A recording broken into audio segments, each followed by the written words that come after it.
साथियों, 15 अगस्त 1947 को हमारा देश अंग्रेजों की गुलामी से आजाद हुआ, लेकिन देश की शासन व्यवस्था को चलाने के लिए हमारे पास अपना संविधान नहीं था। ऐसे में तब एक संविधान सभा का गठन किया गया और एक संविधान बनाया गया। 26 जनवरी 1950 को भारत देश ने अपना संविधान लागू किया। भारत देश का संविधान पूरे विश्व में सबसे बड़ा लिखित संविधान है। इस महान संविधान ने हमें अपने हक और अधिकारों के लिए लड़ने की ताकत दी है। डॉक्टर बाबा साहेब अम्बेडकर जी को उनका जनक कहा जाता है। तो साथियों, इसलिए हमें हमेशा अपने संविधान का सम्मान करना चाहिए कि आजाद ये हिंदुस्तान नहीं होता अगर किसी माँ का बेटा इस वतन के खातिर कुर्बान नहीं होता। सारे रिश्ते नाते भुलाकर सीने पे गोली खानी पड़ती है मेरे दोस्त। वतन के खातिर मरना इतना आसान नहीं होता।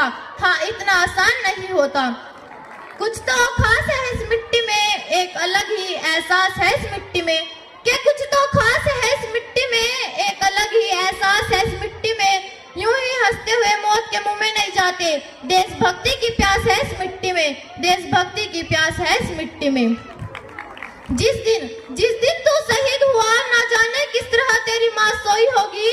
मैं तो बस इतना जानू कि वो गोली भी तेरे सीने में उतरने से पहले रोई होगी।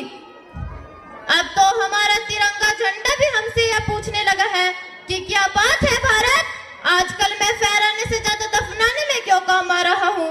महोदय, हृदय तो उस दिन फट गया जिस दिन एक बूढ़ी माँ अपने बेटे के चिथड़ों को देखकर बोली कि साहब, आप तो भर्ती में 1 इंच भी कम नहीं लेते, तो फिर मैं अपने बेटे का आधा शरीर कैसे ले लूं।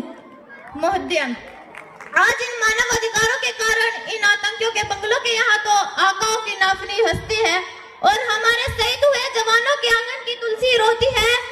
जब हमारे शहीद हुए जवान की विधवा की वेदना चीख चीख कर ये कहती है कि प्यार तो भरपूर गया, मांग का सिंदूर गया, नन्हे नौने हालों की लंगोटियां चली गई, छोटे छोटे बेटियों की चोटियां चली गई, और आपके लिए तो एक आदमी मरा है साहब, मेरे घर की तो रोटियां चली गई। काश मेरी जिंदगी में भी वो शाम आए जिस मिट्टी से जन्मे कभी उसके भी काम आए। काश मेरी जिंदगी में भी वो शाम आए जिस मिट्टी